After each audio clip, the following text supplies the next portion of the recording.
Ya, halo Mama semua. Jadi beta mau tanya nih Mama, kira-kira Mama masih ingat video yang tentang Ibu Lili? Masih, Pak. Oke, nah kalau begitu coba satu orang ceritakan. Coba Ibu Ellen. Iya, itu ini Ibu Lili mau buka usaha atau Bapak. Jadi dia lihat itu, dia buka usaha ikan, jual ikan. Ya. Nah, tapi dia usaha tuh sondela tuh Pak.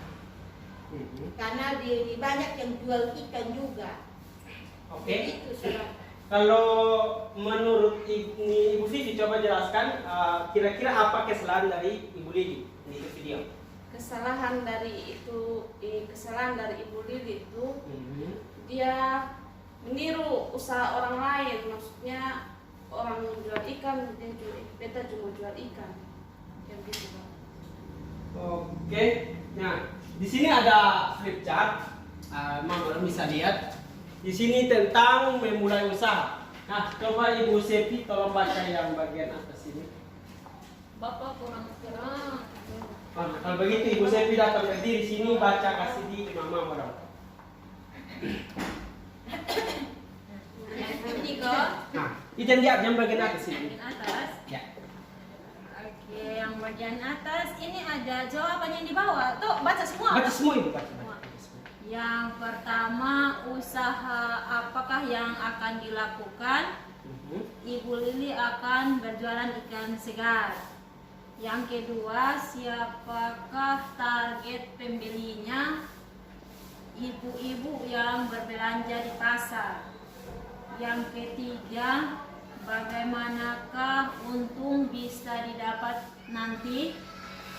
Ikan dibeli dari petambak di pagi hari, kemudian dijual di pasar dengan harga jual yang lebih tinggi. Kemudian apakah penyebab kegagalan usahanya selama ini? Ibu Lili tidak dapat bersaing dengan penjual ikan segar lainnya sehingga ikannya sering tidak laku. Oke, silakan dulu kembali, Be. Terima kasih sudah membacakan yang flip chart bagian 3A1. Nanti bagian Ibu Vivi baca yang bagian bawah sini. Silakan. Mengembangkan dan menilai kelayakan usaha. Ini duluan Bapak. Ya, bagian sini dulu lagi. Ya. Mendukung usaha, kekuatan. Apa saja kelebihan usaha kita dibandingkan usaha orang lain yang sejenis?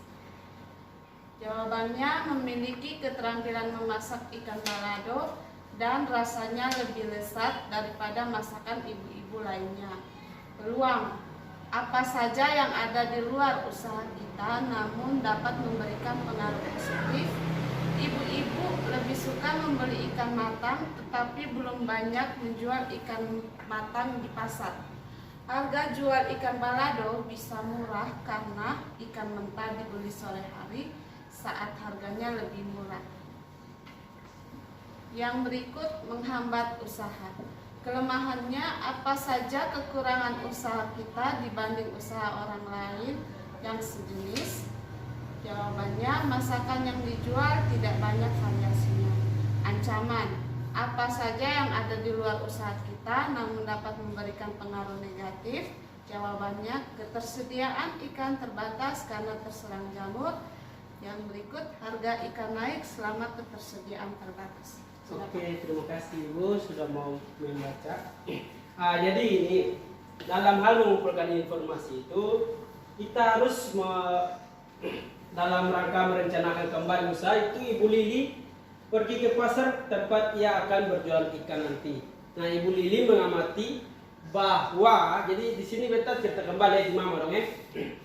Bahwa di pasar itu sudah banyak sekali orang yang menjual ikan segar. Nah, sebagian besar pembelinya adalah ibu-ibu. Umumnya mereka membeli jenis ikan yang kecil.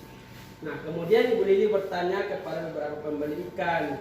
Dari situ ia mengetahui bahwa mereka lebih suka ikan kecil karena mudah dimasak untuk keluarga dan harganya juga cukup murah. Namun demikian sebagian besar dari mereka mengatakan bahwa mereka lebih suka membeli ikan matang agar tidak repot memasaknya. Sayangnya belum banyak orang yang menjual ikan matang. Ibu Lili juga mempelajari bahwa harga ikan yang banyak dibeli ibu-ibu tidak lebih dari 20.000 per kilo.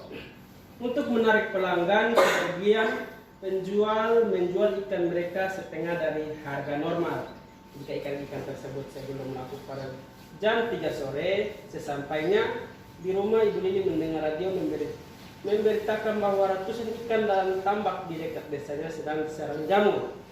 Akibatnya banyak ikan mati dan tidak dapat dimakan. Setelah memikirkan seluruh informasi yang dikumpulkan, Ibu Lili menyimpulkan bahwa menjual ikan segar akan sangat sulit karena sudah banyak orang yang melakukannya. Ibu Lili kemudian mengubah rencana usahanya menjadi berjualan ikan matang yang dimasaknya terlebih dulu di rumah.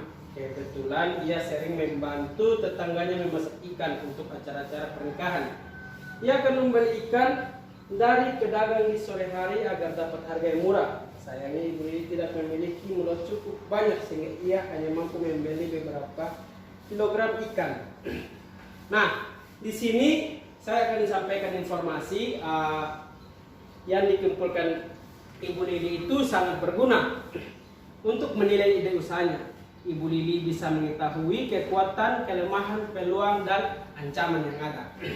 Nah, ini masuk di yang flip chart yang 3 ayat 2 ini, mengembangkan dan menilai kelayakan usaha. Yang tadi seperti Ibu Vivi sudah baca itu, informasi itu juga belum bisa lihat di buku pintar. Nah, yang beta sudah pernah bagi itu. Jadi mengatasi ini kelemahan dan ancaman itu ada langkah-langkah pentingnya. Itu harus memikirkan cara untuk mengatasi kelemahan dan ancaman yang ada. Jadi gini, Mama dong tuh kalau saat sudah mau memulai usaha, Mama dong tuh harus tahu dia punya kelemahan di usaha dengan dia punya ancaman. Begitu sama kayak Ibu Lili. Nah, Ibu Lili dia juga sudah tahu, dia sudah mengumpulkan informasi kira-kira usaha yang ini yang dia mau rintis, dia punya kelemahan apa dan dia punya ancaman itu apa. Jadi kau tentu bisa tanggulangi. Nah, begitu. Nah, terus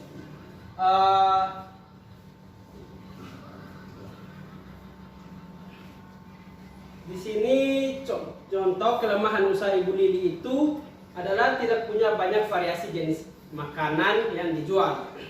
Nah, hal yang bisa diatasi itu adalah mengganti jenis makanan setiap 2-3 hari. Jadi supaya orang jangan bosan, jadi Mam dong ganti-ganti. Kayak misalkan hari ini jual ikan kombong, besoknya jual ikan sardin. Jangan kombong terus, orang bosan makan kombong terus. Terus soal rencana keuangan. Nah, bagian setelah kita menilai kelayakan usaha, maka kita perlu tahu apakah usaha itu dapat memberikan keuntungan atau tidak. Begitu Mama dong. Jadi kira-kira untuk usaha yang Mama mau rintis ini kira-kira dapat untungnya banyak atau sedikit. Kalau misalkan dapat untung sedikit, kasihan di rumah nanti mau minta beli es, minta apa sudah bisa. Memang minta maaf ya Pak Panas. Jadi karena supaya kita bisa lebih rileks lagi, mari kita ice breaking dulu. Kita ice breaking berdiri sama Mama supaya beta berdiri, Mama dan juga berdiri ya. Ice breakingnya mungkin Mama masih ingat kalau sekitar 2 bulan lalu itu ada ice breaking tepuk semangat. Ya. Tepuk semangat. Jadi Ibu Vivi di sini, karena Ibu Vivi masih ingat, mari Ibu Vivi berdiri di sini. Kita sama-sama, Mama bisa bantu juga dengan teman-teman yang lain mungkin. Yang lain itu lupa. Jadi kita sama-sama untuk ice breaking. Tepuk semangat. Oke, ayo Mama, tepuk semangat. Semangat.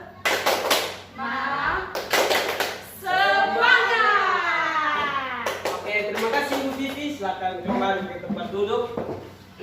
Ya, supaya nanti Mama belum bisa masuk ke langkah selanjutnya. Jadi beta kasih Mama untuk ice breaking. Oke, terima kasih. Jadi nanti langkah selanjutnya nanti akan dibawa oleh teman saya. Ya, terima kasih. Terima kasih Pak.